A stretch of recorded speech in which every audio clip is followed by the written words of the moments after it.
Assalamualaikum warahmatullahi wabarakatuh. Kami dari kelompok 8. Kali ini kami akan menjelaskan terkait dengan teori zona konsentris.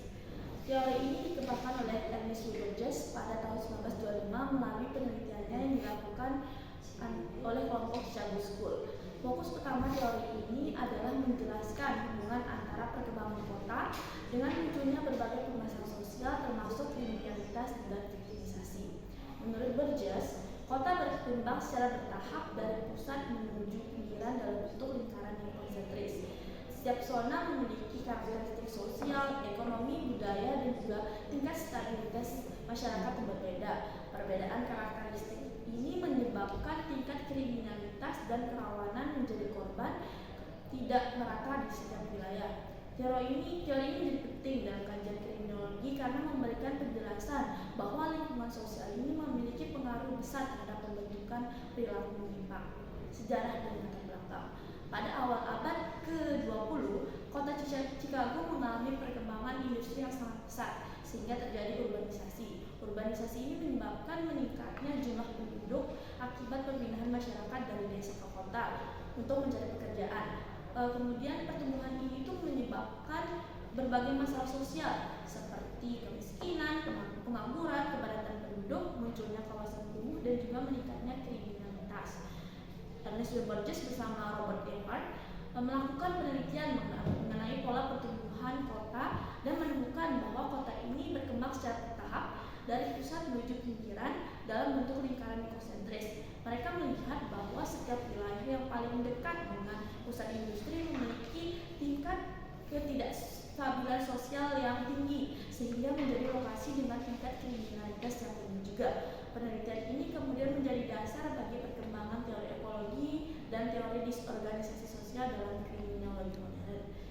Secara umum teman-teman, teori zona konsentris ini menjelaskan bahwa kota berkembang dari pusat ke arah luar dalam bentuk lingkaran-lingkaran yang konsentris. Setiap lingkaran memiliki fungsi sosial dan ekonomi yang berbeda. Semakin dekat suatu wilayah dengan pusat kota, maka semakin tinggi juga tingkat perubahan sosial dan mobilitas sosialnya. Sebaliknya, wilayah yang semakin jauh dari pusat kota cenderung memiliki kondisi sosial yang lebih stabil.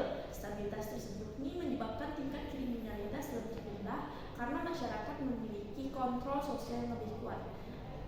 Konsep utama dari teori ini, yang pertama, kota berkembang secara bertahap. Yang kedua, lingkungan sosial mempengaruhi perilaku manusia. Kemudian yang ketiga, tingkat kriminalitas berbeda pada setiap zona. Dan keempat, kemiskinan dan disorganisasi sosial meningkatkan risiko kejahatan. Dan yang terakhir, kontrol sosial masyarakat menentukan stabilitas lingkungan.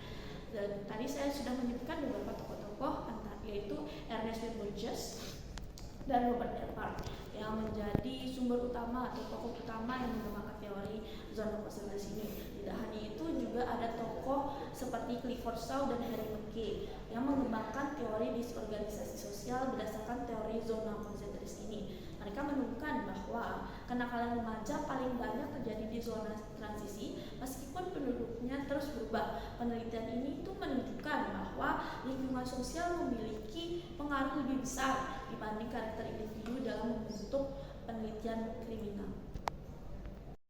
Selanjutnya yaitu struktur zona konsentris. Pertama ada Central Business District yang merupakan intri dari kawasannya. Kemudian kedua ada zona in transition yang merupakan zona transisi. Ketiga adalah zona working of men homes, di mana ini merupakan tempat dengan kondisi yang ekonomi yang mulai stabil. Kemudian ada residential zone merupakan kawasan tempat tinggal menengah.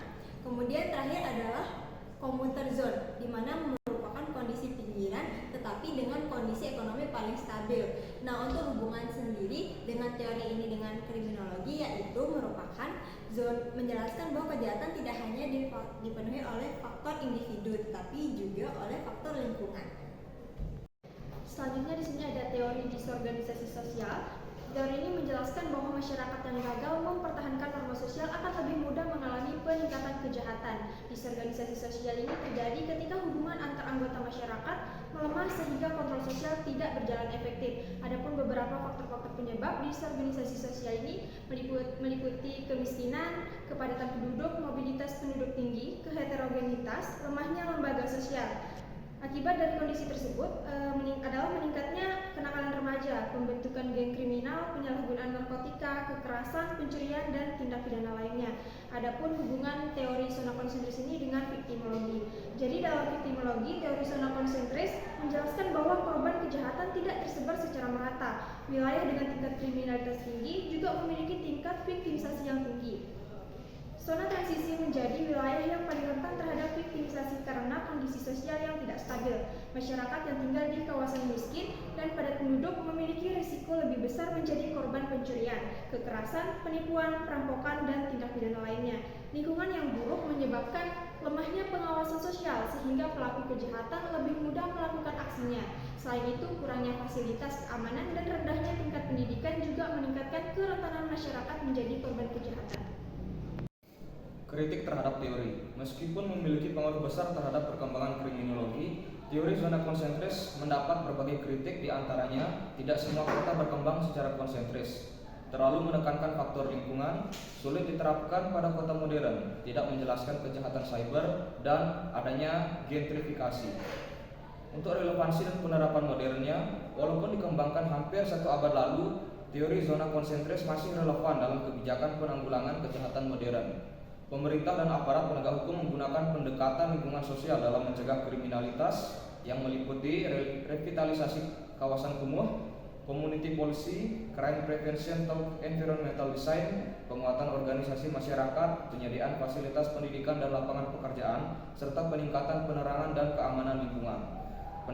Pendekatan tersebut bertujuan memperkuat kontrol sosial masyarakat sehingga mampu menekan tingkat kriminalitas dan viktimisasi.